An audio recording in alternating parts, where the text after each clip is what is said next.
En estas reuniones hubo el consenso de que se estudiara el libro de Ruth y el libro de Jonás, ambos libros históricos del Antiguo Testamento. Sabemos que el libro de Jonás está entre los profetas, pero es una autobiografía. Jonás mismo, su historia, es la profecía como tal, y confesamos que el estudio del libro de Ruth fue de mucho provecho para los que participaron del mismo.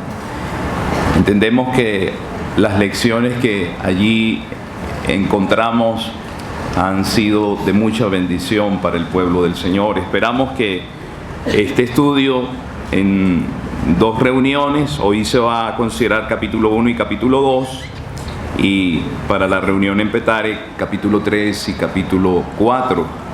Esperamos que también sea de ayuda, de edificación. En alguna manera uno pudiera conseguir similitudes, paralelos entre el libro de Ruth y el libro de Jonás. El tema del libro de Ruth, entre otros, la gracia de Dios que se manifiesta salvando.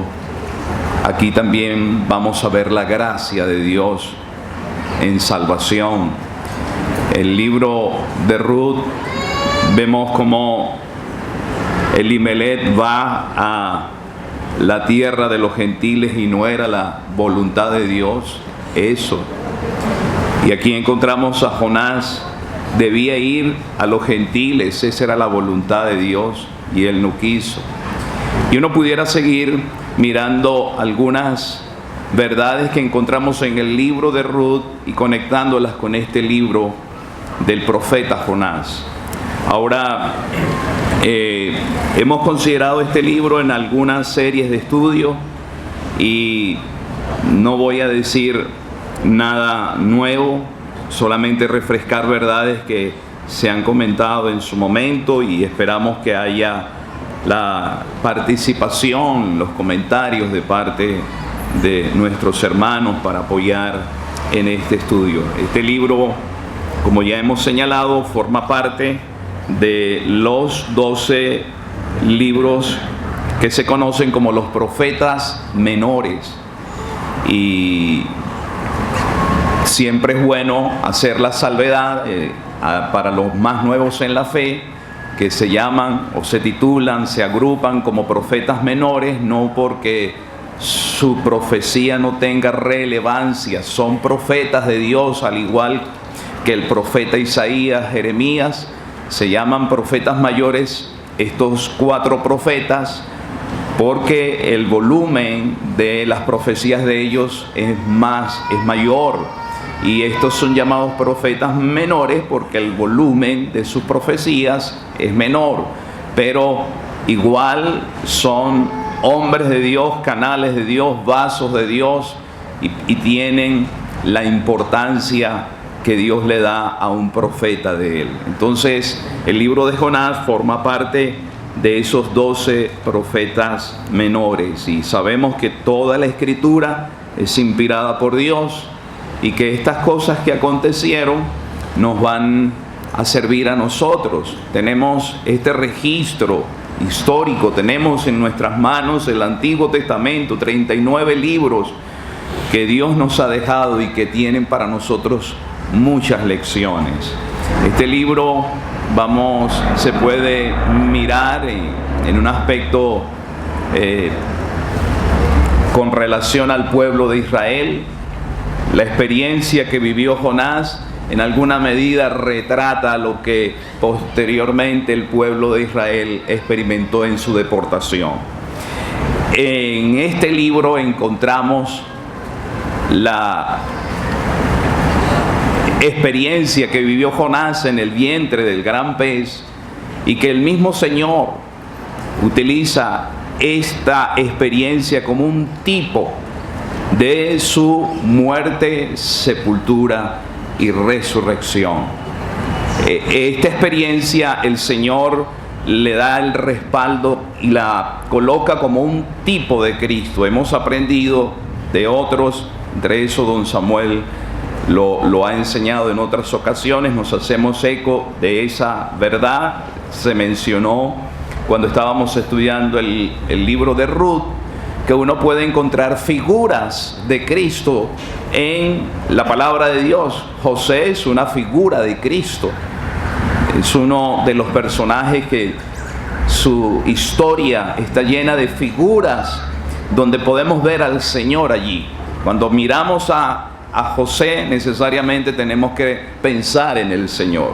Y cuando pensamos en el Señor, en alguna manera nos vamos a las experiencias de José. Y así como José, en la palabra de Dios hay varias figuras que nos hablan de Cristo. Pero lo que es tipología, los tipos de Cristo, son ocasiones, experiencias, hechos que acontecieron en el Antiguo Testamento, pero que en el Nuevo Testamento hay una mención específica acerca de él. El maná es un tipo de Cristo porque se menciona en el Nuevo Testamento. El tabernáculo es un tipo de Cristo porque se menciona en el Nuevo Testamento. Jonás, esa experiencia de estar dentro del vientre del gran pez y luego ser expulsado, vomitado para ir a predicar a los ninivitas, es un tipo de Cristo. El Señor menciona en Mateo capítulo 12 cómo Jonás estuvo en el vientre del gran pez 3 días y 3 noches. Así es necesario que el Hijo del Hombre esté en el corazón de la tierra 3 días y 3 noches. Entonces, eso catapulta, eso coloca esta experiencia como una de las tipologías de Cristo. Entonces, vemos en la experiencia de Jonás al pueblo de Israel, vemos en la experiencia de Jonás a Cristo, es un tipo de Cristo, y este libro, hermano, tiene lecciones prácticas. Yo creo que todos nosotros al leer este libro, al considerar este libro, hemos encontrado lecciones sumamente prácticas y valiosas para nosotros.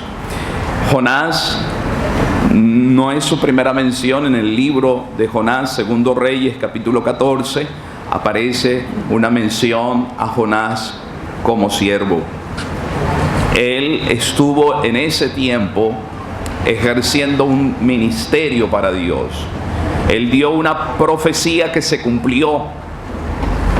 Era un profeta de Dios, un hombre que Dios ya había utilizado para su gloria. La profecía se había cumplido. Él estaba ejerciendo su ministerio en medio del pueblo de Dios, y Dios estaba honrando su ministerio.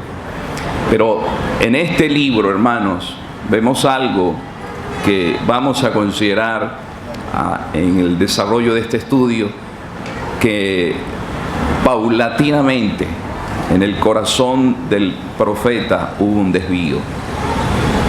Y posiblemente él no lo estaba percibiendo, y posiblemente otros no lo percibían, que había un desvío en el corazón, que había un mal en su corazón, que estaba albergando cosas que no debía albergar.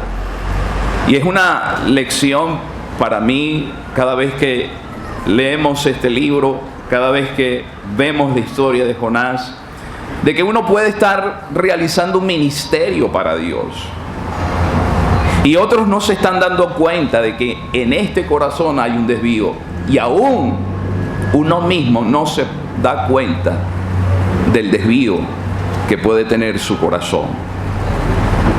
Dios lo empleó en el pasado, Dios lo utilizó en el pasado, y eso no es garantía de que siempre uno va a hacer las cosas bien, como la hizo Jonás en los tiempos de Jeroboam. Entonces, esta es una lección que creo que es importante que veamos en el profeta Jonás, porque lo vemos como el profeta rebelde, y sí, hay rebelión en él, pero no siempre fue rebelde, hermanos. No siempre fue el Jonás rebelde, fue un profeta, un siervo de Dios, que hizo la obra de Dios a la manera de Dios, que hizo la voluntad de Dios y él se complació en hacerla. Pero que tristemente cuando le tocó esta tarea, esta misión, afloró la misión lo que en el corazón ya estaba sucediendo. Entonces, vuelvo a insistir, hermanos, es una solemne advertencia para todos y más para los que estamos tomando parte pública y hablamos en el pueblo del Señor. Uno puede estar realizando una obra para Dios y Dios lo asistió en el pasado, pero eso no es garantía de que uno va a seguir fiel. Él fue un fiel profeta de Dios. Hermanos, si algo caracterizó el ministerio antes de este libro del profeta Jonás, fue su fidelidad y su servicio a Dios en ese tiempo, en los días del rey Jeroboam. Pero no voy a tomar mucho tiempo, dado que están nuestros hermanos, los consiervos que nos acompañan, y cuánto anhelamos la contribución espiritual en este estudio tan valioso. Ahora quisiéramos ver, siempre he mirado el libro, cada capítulo, 4 capítulos, 48 versículos, y ver en el libro, hay varios temas que saltan a la vista, pero ahí está lo que es la voluntad de Dios. En este libro vamos a apreciar los atributos de Dios. Aquí está su soberanía. En este capítulo ya vemos cómo es Dios controlando todo, la soberanía divina. Porque, hermanos, la Biblia está llena de Él, está llena de sus atributos. Y en este libro, como en el libro de Ruth, vimos algunos aspectos de Dios, su gracia, su bondad, su providencia. Bueno, aquí, hermanos, en el libro del profeta Jonás vamos a ver varios atributos de Dios.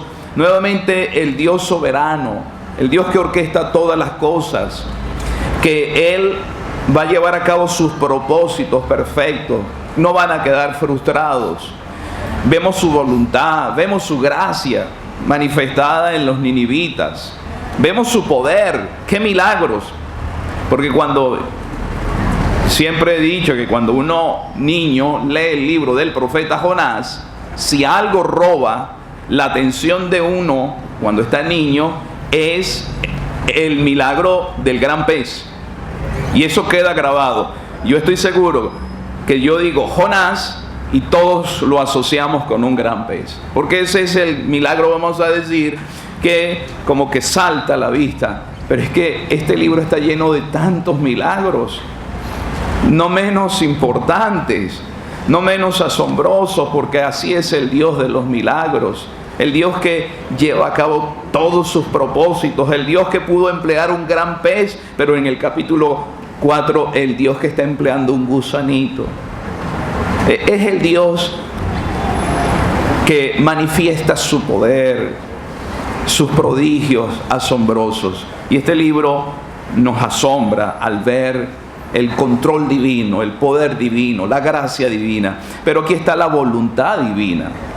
Y en ese tema, en cuanto a la voluntad divina, quisiera sugerir un bosquejo que siempre me ha ayudado.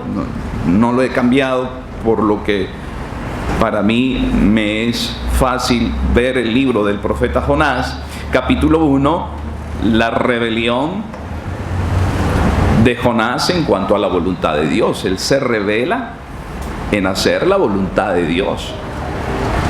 Ese es el tenor de este capítulo. Entonces, basado en eso, vamos a mirar algunos aspectos de la rebelión del profeta. En el capítulo 2 vemos el reconocimiento del profeta en hacer la voluntad de Dios. Él reconoce que no hizo la voluntad de Dios.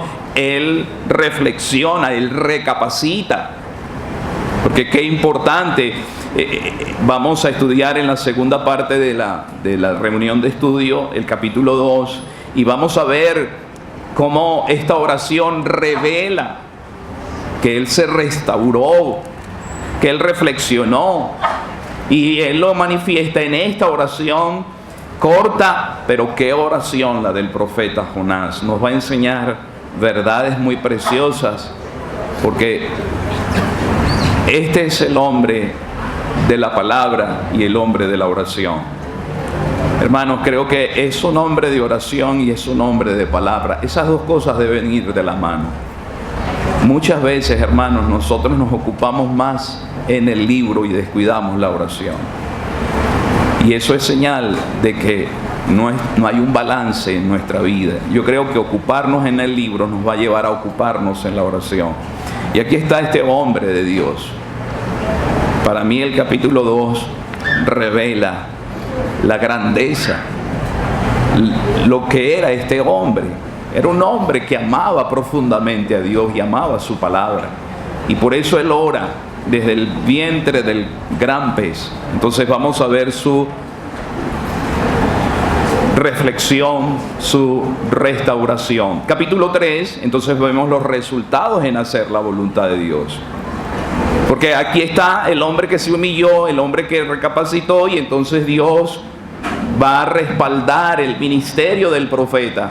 Porque cuando uno está en el centro de la voluntad de Dios, hermanos, cuando uno está en el centro de la voluntad de Dios, uno va a ver resultados en la vida del creyente.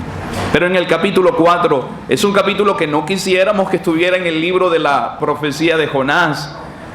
Hay capítulos de la Biblia que uno no quisiera que aparecieran humanamente hablando, por lo menos el capítulo del pecado de David. Uno no quisiera que estuviera esa mancha en la vida del rey David.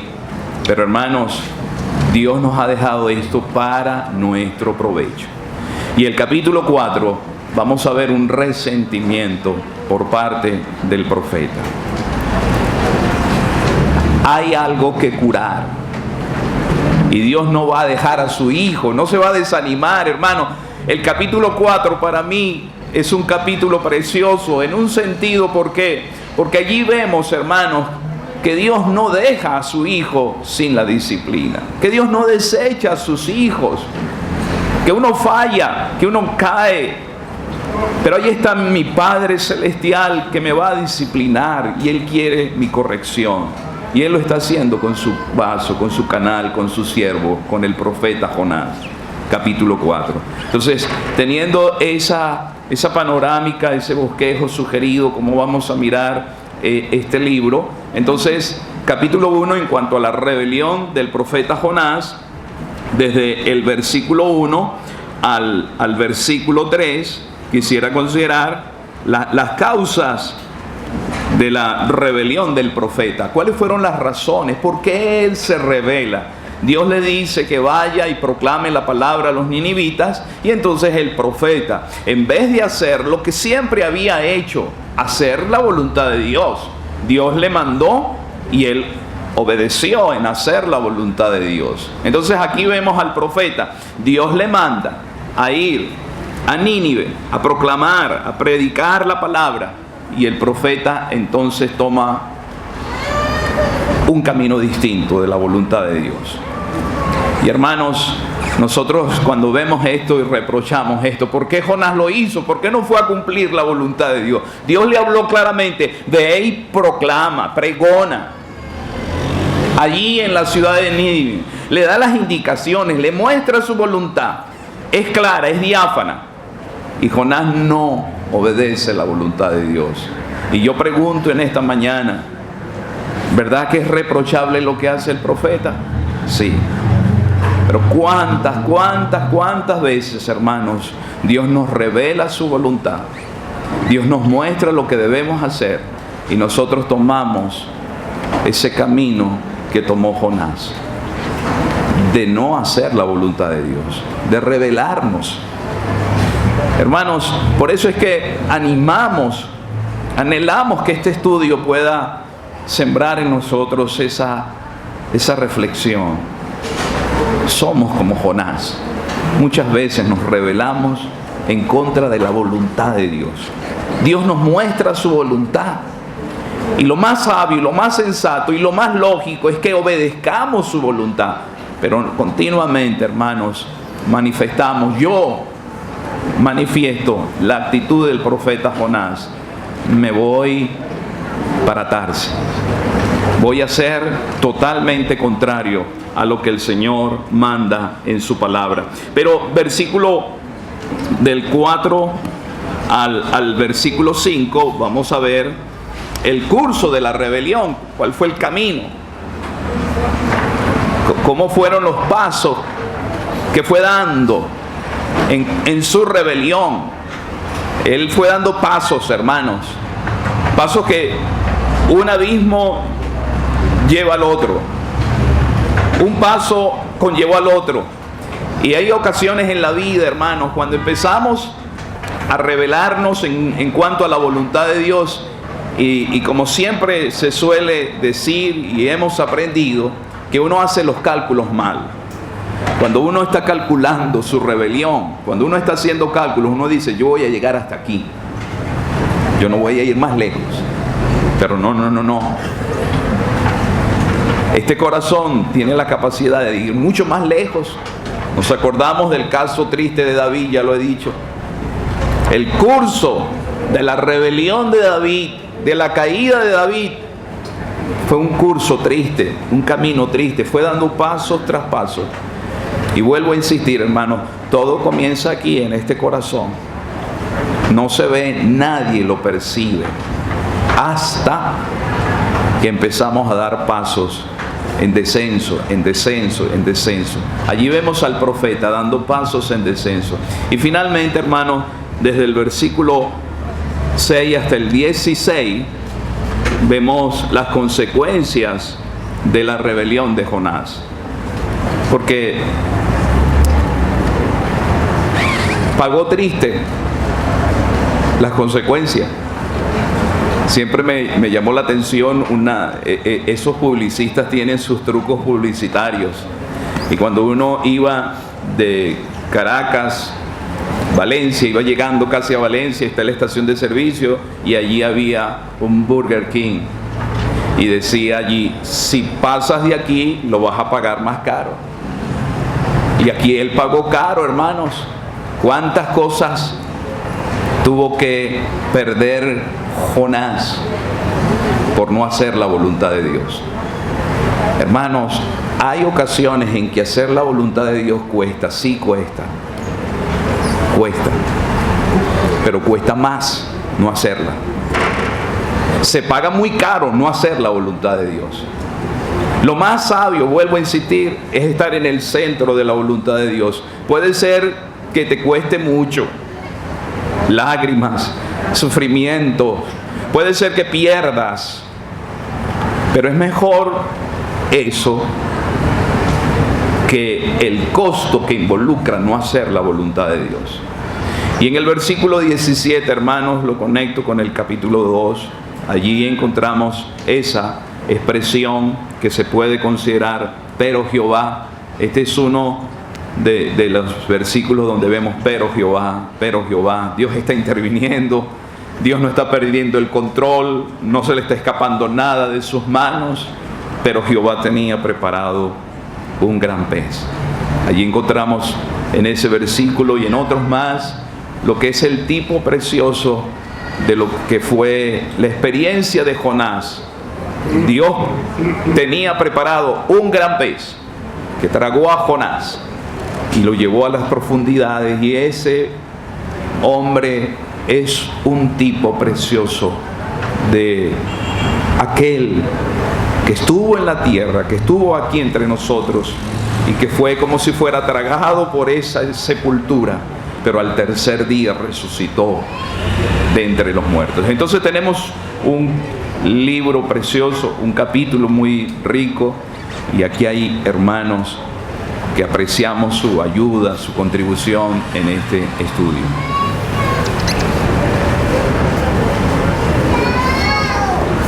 Voy a preguntar.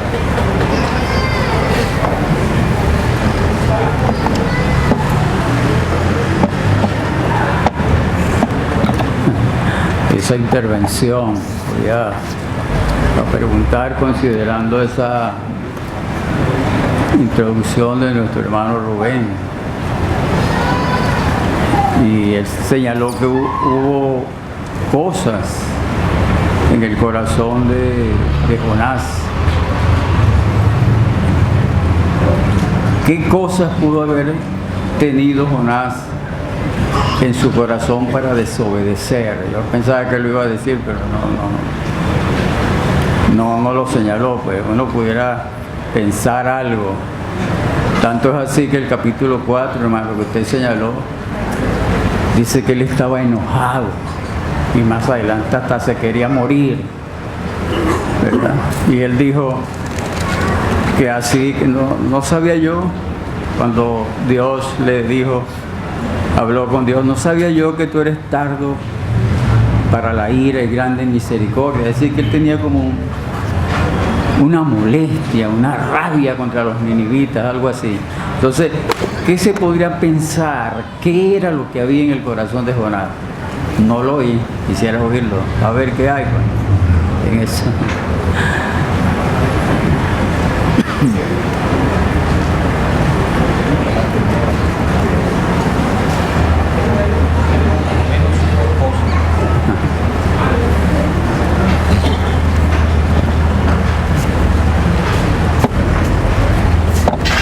A lo menos dos cosas. Había un sentir de rabia, de odio para los asirios. Nínive era la capital del imperio asirio y los asirios tenían varios siglos tratando mal a Israel. Entonces Dios lo va a mandar a ellos para hablarle. Él podía gozarse en un sentido que era para juicio. De aquí a 40 días Nínive será destruida. Pero él sabía, Dios es misericordioso. Dios le va a dar la oportunidad de que se arrepientan. Dios lo puede perdonar, puede actuar. Él dijo, eso no es conmigo. Eso por un lado. O sea, él tenía prejuicios y tenía opiniones totalmente equivocadas. Porque este libro nos demuestra que Dios ama a los extraños, a los pecadores, a los paganos y aún los que se han portado mal como se había portado Asiria. Y que Él, si se arrepienten, Él los puede perdonar, si se arrepienten a tiempo, pues quiero decir. La otra cosa es lo que el hermano Rubén, don Rubén, nos está sugiriendo. El problema aquí de orgullo personal. Capítulo 4, él está muy molesto porque no se confirmó su palabra. Él estuvo 3 días, camino de 3 días, predicando que va a ser destruida Nínive y no fue destruida. Él había tenido una intervención en el pasado y exactamente lo que él había dicho se cumplió, pero ahora no se cumplió. Él en su currículum no había tenido éxito, se sentía molesto porque somos soberbios. Aún predicadores, profetas de Dios, hombres que Dios usa, tenemos este peligro. Entonces esta sociedad mide las cosas por el éxito que se tenga. Entonces soy capaz de mal usar las escrituras para producir resultados que no son los resultados que el Espíritu Santo produce. Por eso que el apóstol Pablo dice, yo llegué a Corinto y renuncié el uso de la sabiduría humana. Yo no vine a proclamarme a mí, fue a presentar a Cristo y a como el que fue muerto en la cruz, que fue crucificado, y dejar que Dios hiciera su obra. Si no hay resultados, si uno está haciendo la voluntad de Dios, ese es lo mejor, porque Él va a recompensar según la labor. Pero en este caso había ese problema, hermano, y cuando yo estoy hablando así, yo me estoy viendo a mí mismo. Aquí adentro hay esa inclinación, esa potencialidad, y Dios tiene que usar su disciplina más fuerte porque Él en el capítulo 4 está siendo reprendido por el Señor, pues. Entonces no sé si le satisface, hermano, pero de todas maneras otros pueden intervenir. Yo creo que quería que lo lanzaran al mar para morir. Posiblemente, ¿no? Que él quería que lo lanzaran al mar para morirse y no cumplir con lo que Dios le había dicho. Oye, vi yo a ese señor, a ese hombre, que estaba lloviendo y había unos relámpagos durísimos. Y él decía, Señor, destruye a esa gente, destrúyelo. Creo que esa era la idea, ¿no? De Jonás. Nosotros no debemos orar así.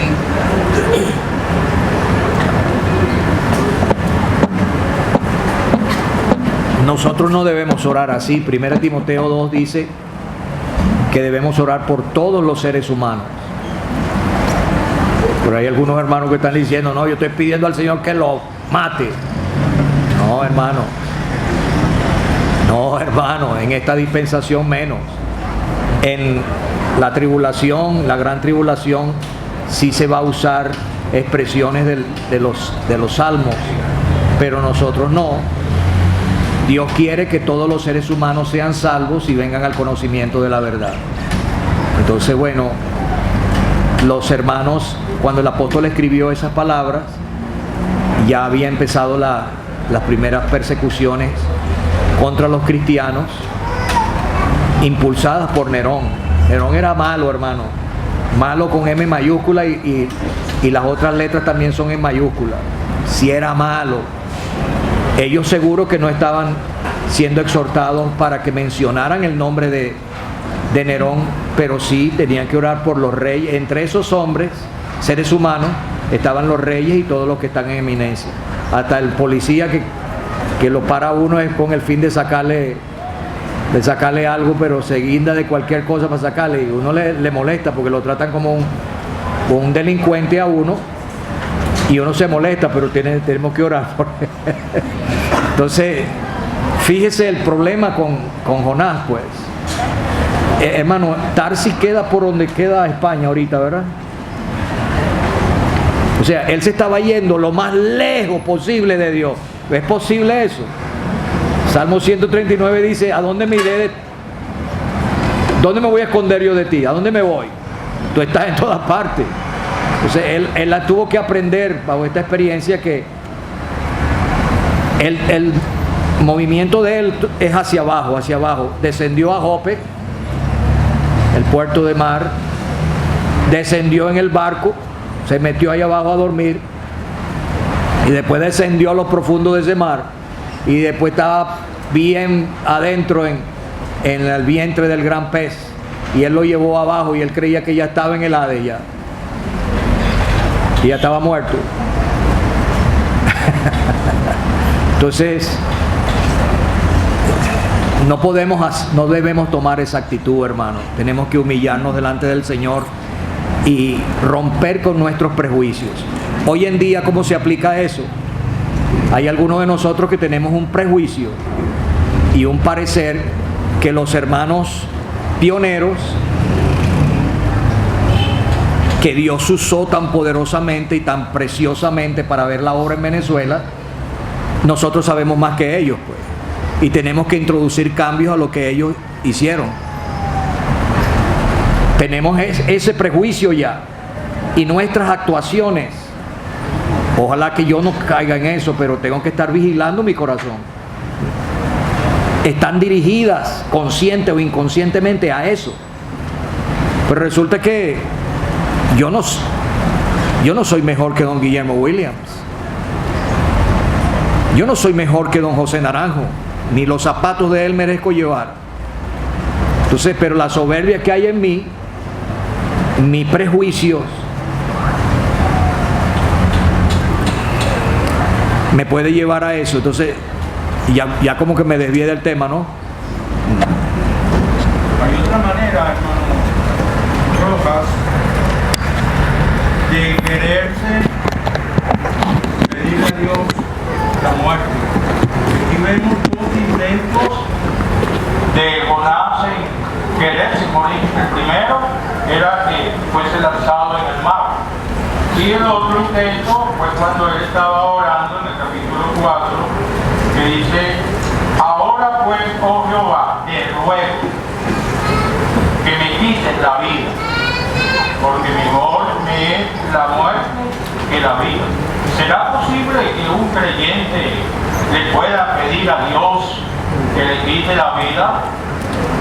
Hay casos extremos que se ven, y yo he visto también, de hermanos que están ya en las últimas horas de su vida y que están, sufren pues una agonía, y es mejor que él parta con el Señor que estar así sufriendo. Pensamos muchos de nosotros. Ahora quiero que me ayuden y me aclaren esto. Si un creyente puede pedirle a Dios, estando en una situación similar, que le quite la vida. Y no solamente pedir que quite la vida, sino atentar contra su propia vida, hermano.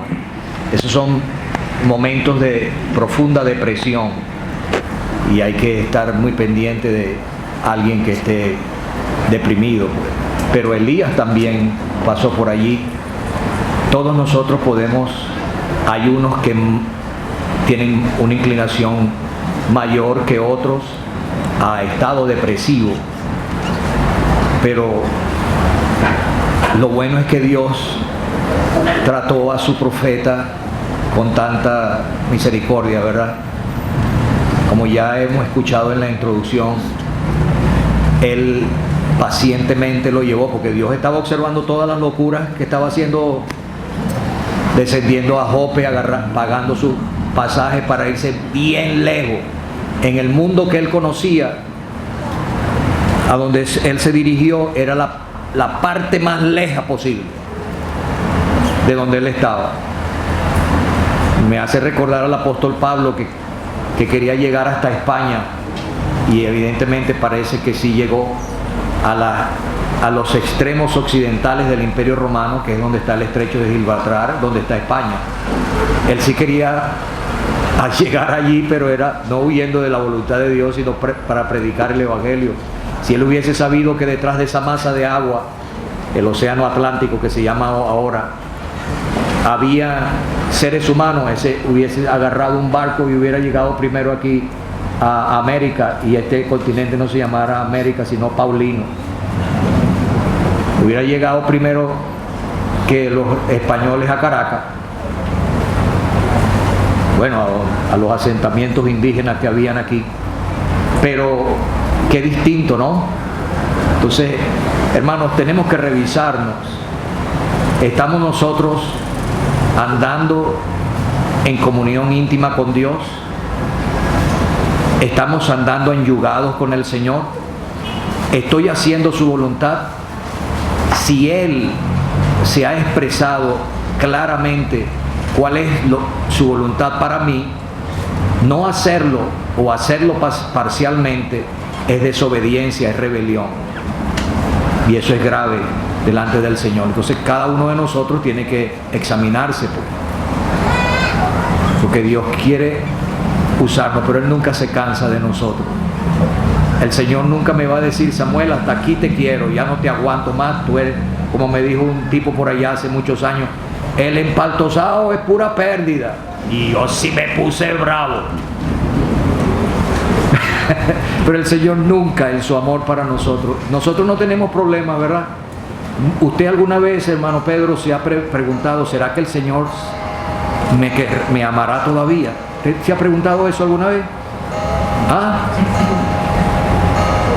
No. El amor de Cristo por su iglesia es un amor que da seguridad. Y así nosotros los casados tenemos que darle plena seguridad de nuestro amor y en nuestro amor a la esposa. Ya me desvié otra vez, pero es bueno recordarnos eso. O sea, cada día hay que decirle: yo te amo, a ti nada más. ¿Verdad, hermano? Eso nos permite ganar puntos. Pero fíjese cómo Dios está observándolo.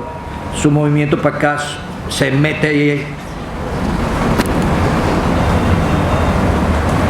¿Y cómo estaba la conciencia de Jonás? Él mismo le dijo a ellos, yo estoy huyendo de su presencia. Sabía que estaba mal. El que es de Dios no puede ser feliz si no hace la voluntad de Dios. Cuando no la está haciendo, es infeliz. Como hemos escuchado, el costo de no hacerlo es muy grande. Pero bueno, gracias a Dios por la enseñanza de la vida de Jonás, porque aquí aprendemos de él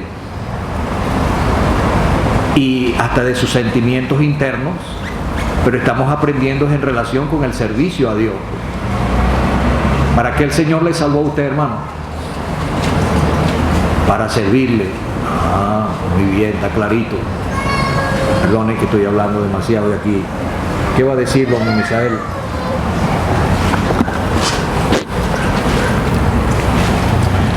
Estaba notando que en estos primeros versículos, versículo 2, versículo 3, versículo 4, versículo 6,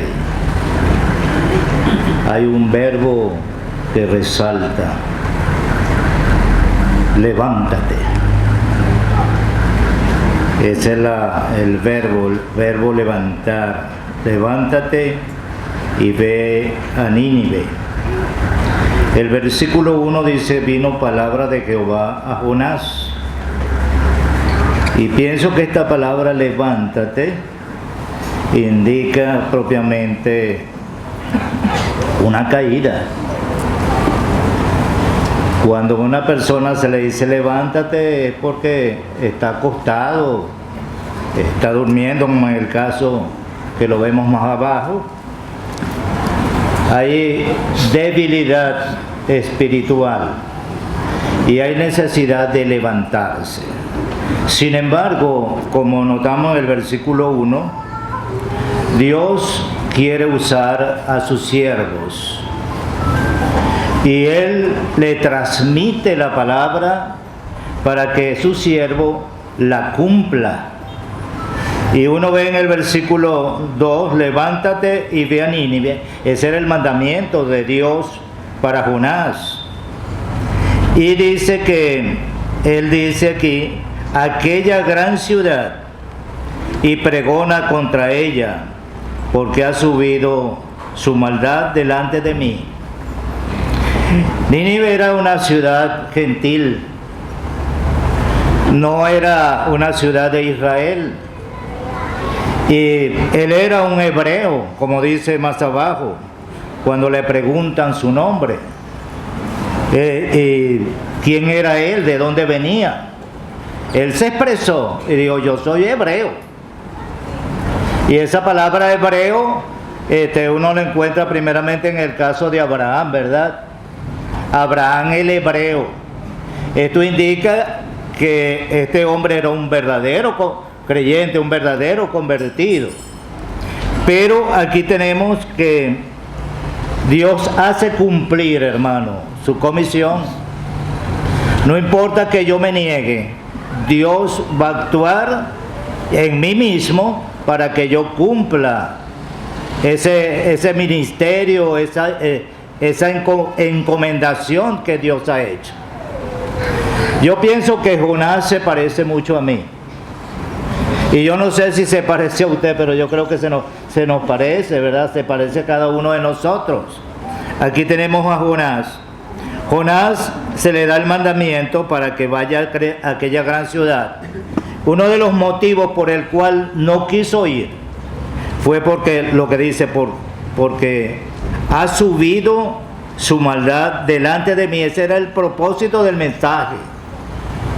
Era para librar propiamente aquella ciudad. Cuando nosotros leemos en el capítulo 4, uno ve qué fue lo que pasó. Él pensó, bueno, que Dios era sumamente misericordioso y los iba a perdonar. Y entonces por eso huye. Entonces versículo 2 uno ve aquí, se levanta Jonás para huir. Pero como ya hemos oído citar, ¿a dónde me iré de tu presencia? ¿A dónde voy a huir? Eso yo no sé si él lo tenía bien claro, pero huir de Dios, eso era imposible. A lo mejor él pensaba, no, Dios está aquí donde me está dando el mandamiento. No, Dios está en todas partes. Y entonces uno ve aquí que él tenía que cumplir aquella comisión que Dios le daba. Versículo 4 dice, pero Jehová hizo levantar un gran viento en el mar, y hubo en el mar una tempestad tan grande que se pensó que se partía la nave. Cuando nosotros no queremos, hermanos, cumplir con el mandamiento de Dios, con la responsabilidad que Dios nos da, entonces Dios nos castiga. Viene el castigo para que reflexionemos, para que pensemos. Pero ¿hasta dónde llegó él en su vida? Versículo 6 dice, y el patrón de la nave se le acercó y le dijo, ¿qué tienes, dormilón? Levántate y clama a tu Dios.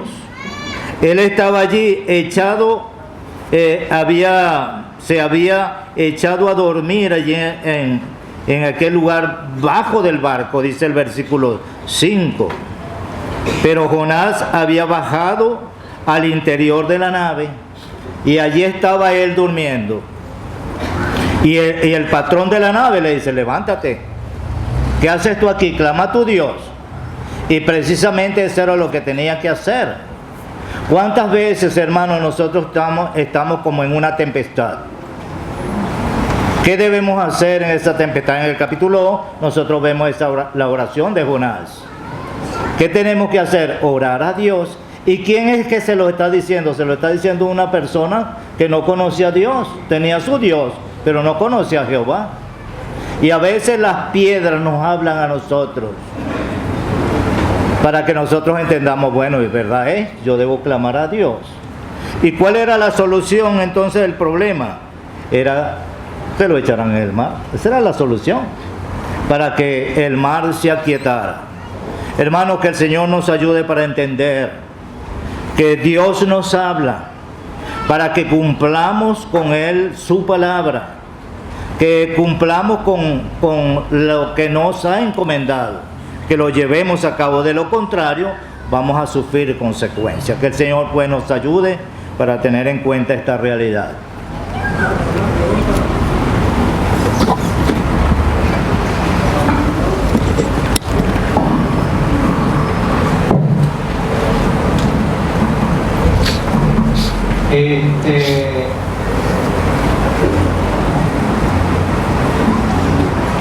La pregunta es la siguiente. Los marineros tuvieron miedo y cada uno clamaba a su Dios y echaron las manos en sedes. Pero lo habla en el 6, 7, donde habla de la suerte. ¿Cuál era la costumbre de estos gentiles para ese tiempo que echaban suerte? Y aquellos fueron los que echaron suerte y la suerte cayó sobre ellos.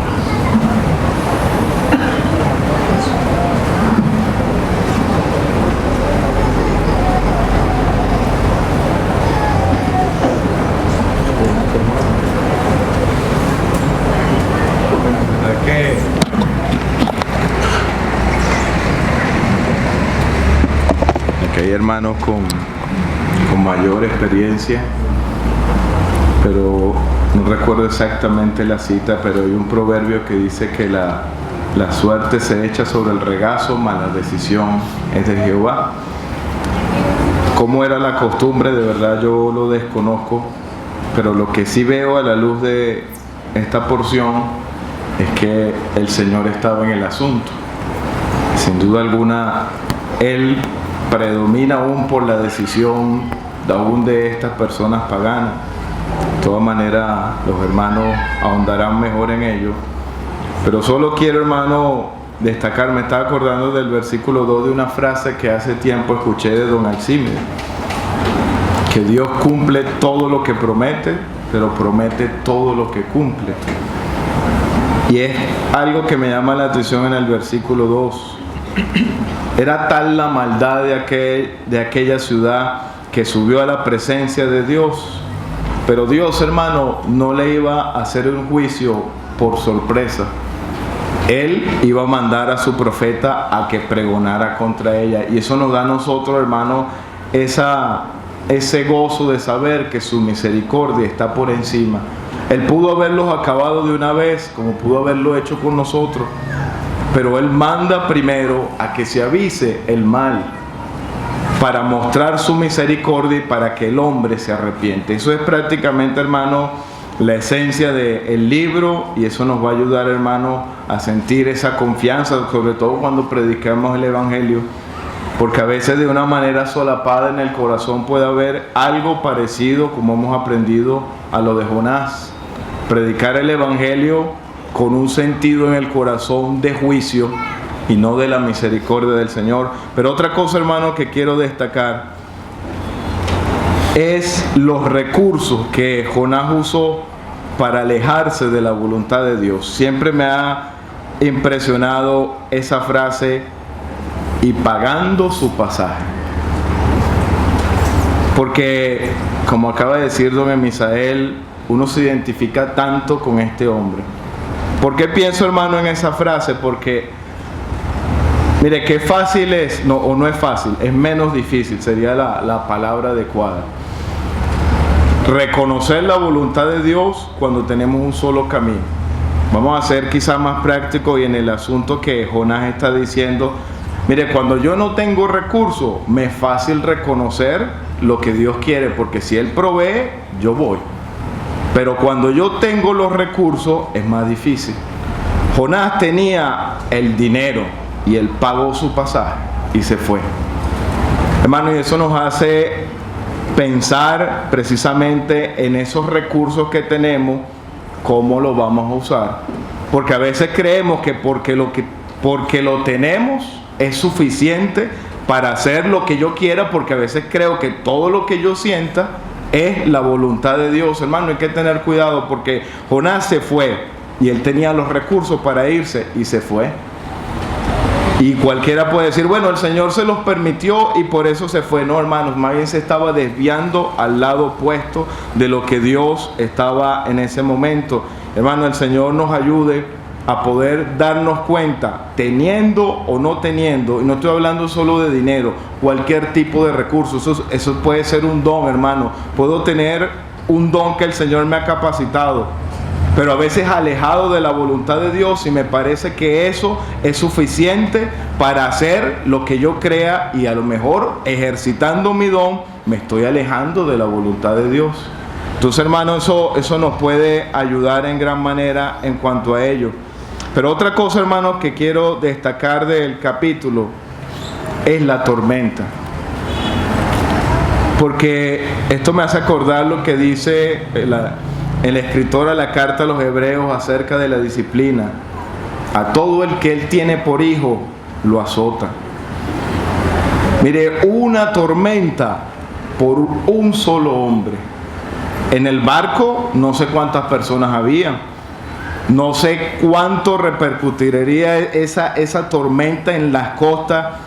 Quizás, hermano, me estoy yendo muy lejos, pero lo cierto del caso es que todo era por Jonás.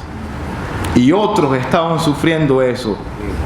Y eso nos hace pensar, hermanos, en la manera tan cuidadosa que el Señor tiene con nosotros. Que no se nos olvide, hermanos, que nosotros somos la sal de la tierra. Y aunque para el mundo somos pasados por debajo de la mesa, para Dios no. Para Dios somos la parte central. Y Él es capaz, hermano, lo digo con temor, pero de levantar circunstancias que afecten nuestra comunidad, nuestra familia. Quizás me iré muy lejos, pero hasta un país, hermano, pensando en mi desobediencia y atendiéndome a mí. Se levantó una tormenta que perjudicó a varios, y el Señor estaba pensando en Jonás, en que él entendiera su actitud. Y como hemos escuchado, hermano, su descenso va a tal punto que lo vemos dormido en medio de una tormenta, todos asustados, todos trabajando, y él dormido. Uno piensa, ¿cómo puede dormir uno en una tormenta? Bueno, hermano, a veces la frialdad espiritual de un creyente llega a tal punto que uno se vuelve tan indiferente de lo que está pasando. Y otros están haciendo, y otros están preocupados y con sensibilidad, y a mí no me interesa nada. Sencillamente estoy en ese punto tal que eso me va a mí a afectar.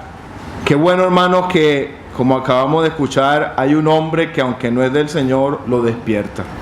que tienes dormilón, levántate.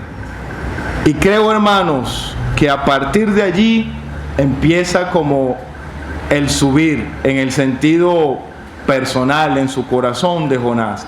Ese despertamiento, él le empieza a ayudar. No quiero, hermano, extenderme tanto, pero van a haber una serie de preguntas que cada pregunta, más allá de contestársela él a los demás, creo, hermanos, que era una respuesta a él mismo, porque cada pregunta habla de la identidad de él.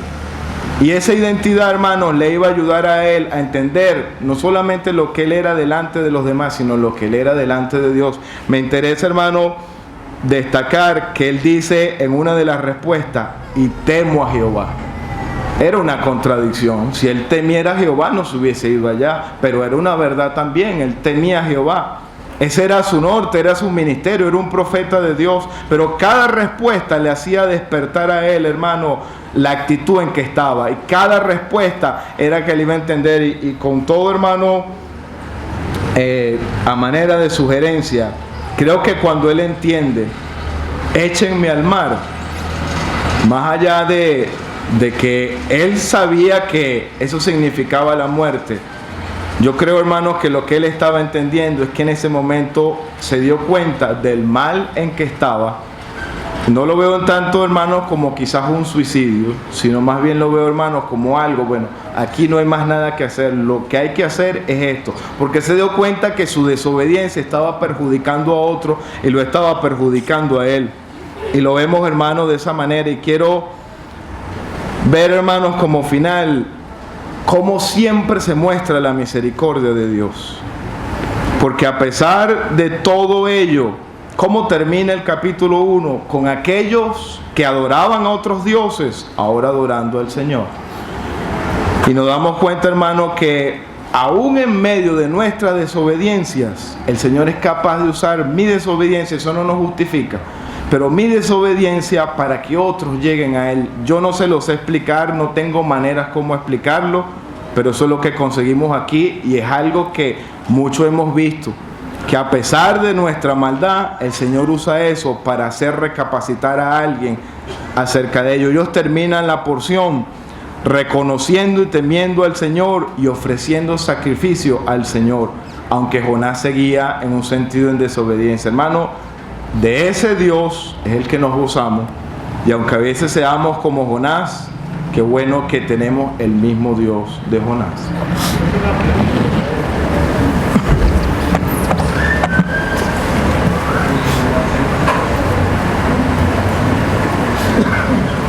La pregunta es la siguiente, porque estoy viendo que el caso de Jonás es un caso muy emblemático, porque habla también de un tema muy importante, como lo es eso que tenía que pregonar ahí el niño, ¿verdad?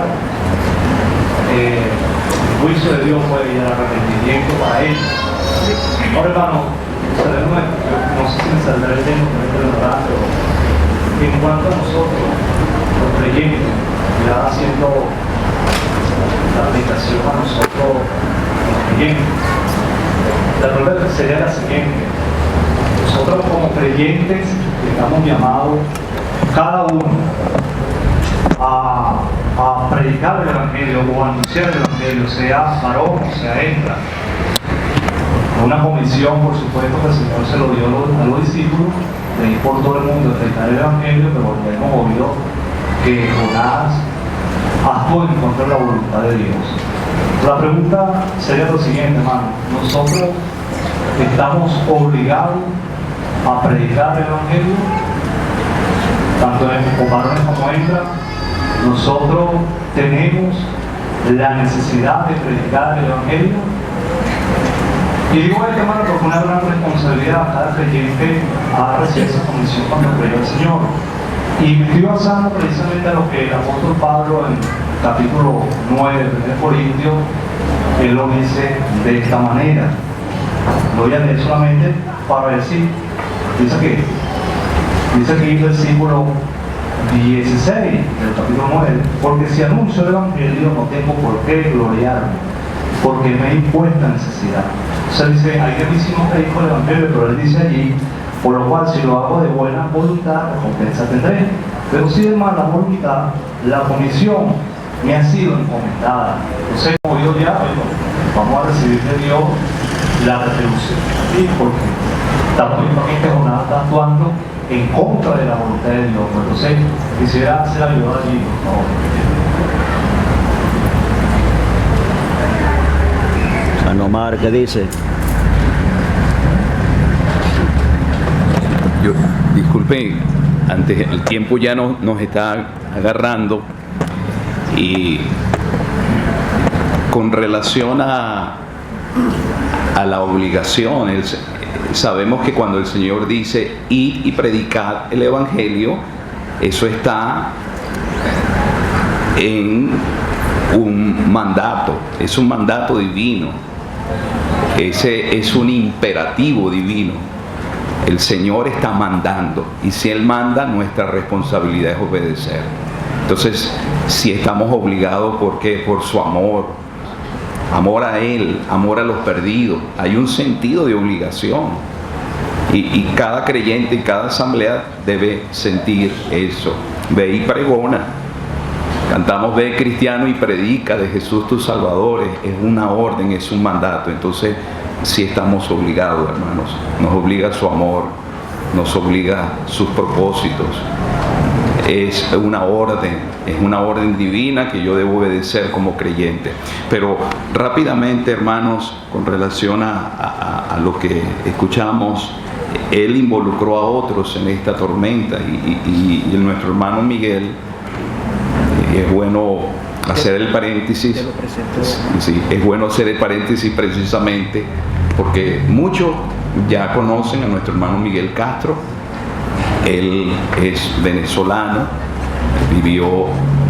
nació aquí en Los Frailes, aquí fue que nació en Los Frailes de Catia, se fue para Duaca y allá se vivió y se casó en Sincelejo, y entendió que el Señor lo estaba moviendo para Sincelejo, y estando allá en Sincelejo, el Señor manifestó su propósito de que fuese encomendado a la obra del Señor. Él ya ha venido acá, pero yo sé que hay nuevas generaciones, hay hermanos que desconocen a muchos de los obreros que están a tiempo completo, y nuestro hermano Miguel está trabajando en Colombia, en ese país, y el Señor entendemos que lo ha traído en estos días, y él por eso es que goza de la libertad de nuestros hermanos. Entonces, ya nuestro hermano Miguel mencionó que esta tormenta involucró a muchos.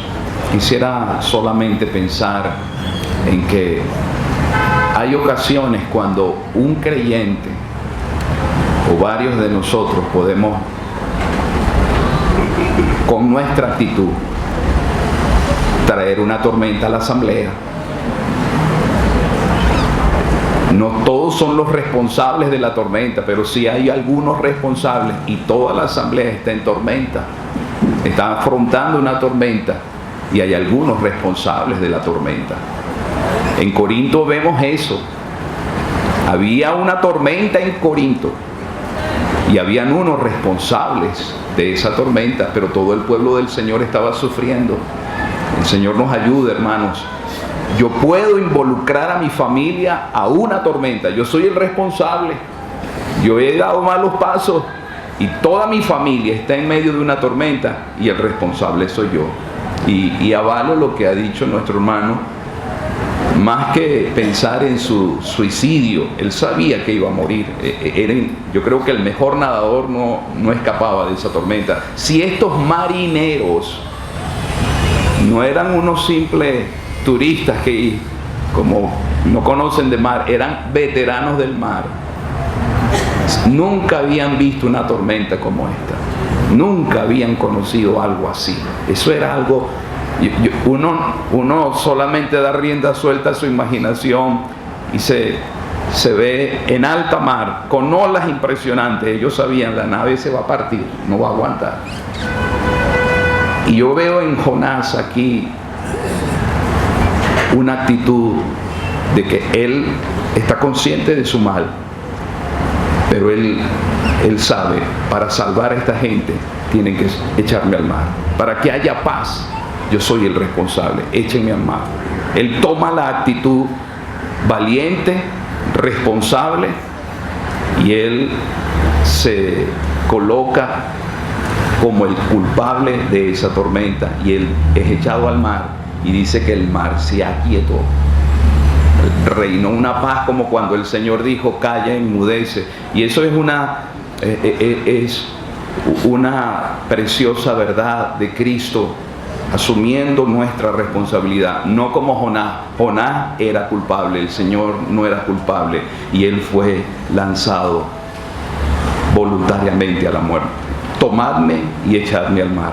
Pero estaba una de las cosas que se ve en el libro de Jonás, y sabemos que los nombres muchas veces tienen su aplicación con la historia del que lleva ese nombre, y muchos ya saben que el nombre de Jonás significa paloma, y cuando pensamos en esta ave, pensamos en una que vuela, y en la paloma normalmente pensamos en la que lleva el mensaje, la paloma mensajera empleada. Tienen una capacidad para orientarse y volar largas distancias, por eso eran empleadas para llevar mensajes, las palomas mensajeras. Y aquí está este creyente que lleva el nombre de paloma. Debía volar, y lo que estaba descendiendo. Y hermanos, nosotros a veces somos como Jonás. Tenemos nombres y negamos ese nombre. Esta paloma, en vez de volar, lo que está es descendiendo. Ya hemos oído que va descendiendo.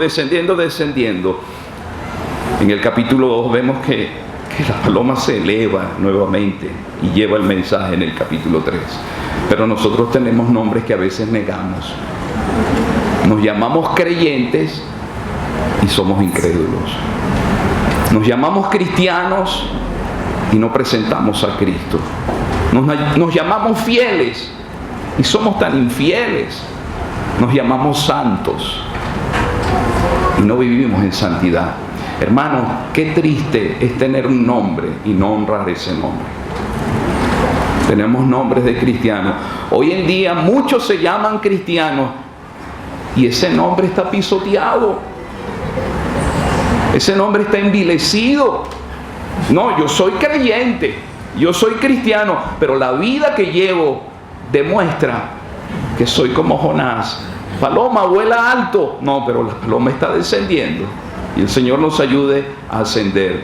Y quisiera mencionar, ya sé que la hora llegó y don Fausto no tomó parte en el estudio, pero Jonás perdió muchas cosas aquí, hermanos. ¿Cuántas cosas perdió? Por eso es que dije que el costo de no hacer la voluntad de Dios se paga más caro que hacerla. Hacer la voluntad de Dios es el deleite. Pero, ¿qué es lo menos que perdió? Perdió su pasaje y perdió su maleta, porque lo echaron tal cual como estaba. Perdió todo eso. Eso es lo menos. Y en el caso de Ruth, por eso es que dije que en este libro hay cosas que se pueden traer a nuestra vida de oración. Y cuando yo digo esto, hermano, yo me estoy poniendo un cuchillo aquí.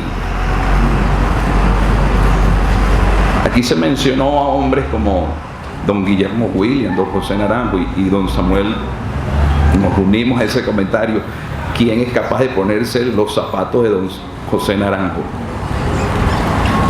Pero todos los más antiguos que están presentes en este culto saben que una de las claves del éxito del ministerio de don José fueron sus rodillas. Las rodillas de ese hombre hablaban de que era un hombre de oración. Jonás perdió su capacidad de orar. Y un inconverso, como bien dijeron nuestros hermanos, lo reprende. ¿Qué tienes, dormilón? Es que estaba durmiendo físicamente, pero ese dormir físico era una señal de un dormir espiritual. Estaba durmiendo espiritualmente, no está orando. Perdió la voz de Dios. Dios no le habla. sino hasta el capítulo 3. Después que está restaurado, vino palabra de Jehová a Jonás por segunda vez: levántate y ve a Nínive. La palabra fiel que no cambia. El vaso que debía obedecer sí cambió, pero la palabra no cambia. Ella es infalible, ayer, hoy y por los siglos. Perdió la voz de Dios. Hermanos, perdió su vigor, su energía, su capacidad. ¿Cuántas pérdidas tuvo Jonás? Pero finalizo con este comentario, como también lo expresó nuestro hermano Miguel. Uno no entiende. Yo no sé si ustedes están de acuerdo conmigo, pero yo no he visto un profeta que haya visto tantas conversiones como las vio Jonás.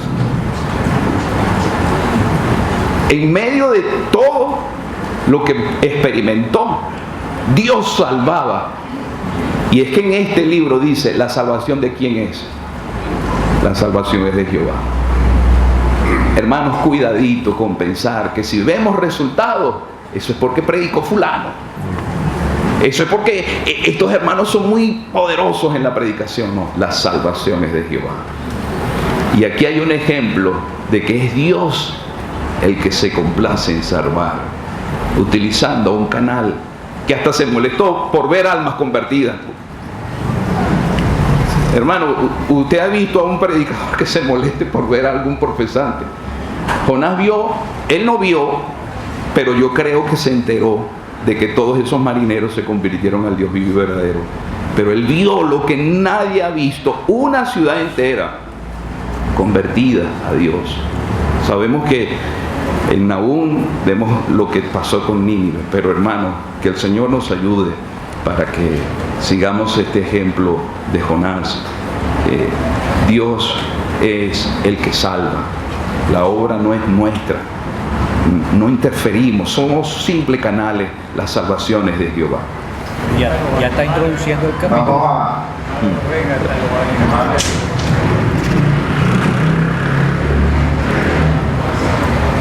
Capítulo 2 ya Capítulo lo está introduciendo. Ya ha abordado el capítulo 1 y he pasado una hora de estudio. Vamos a pedir por favor, hermanos, que pido vino para estirar las piernas y seguir con el capítulo 2. La diferencia que hay, disculpen, el espacio se ha vuelto pequeño, pero está muy interesante el estudio. Entonces abordaremos el capítulo 2, después de estirar las piernas y cantar el himno. Un hermano tiene la libertad de pedir. La comisión me ha sido encomendada.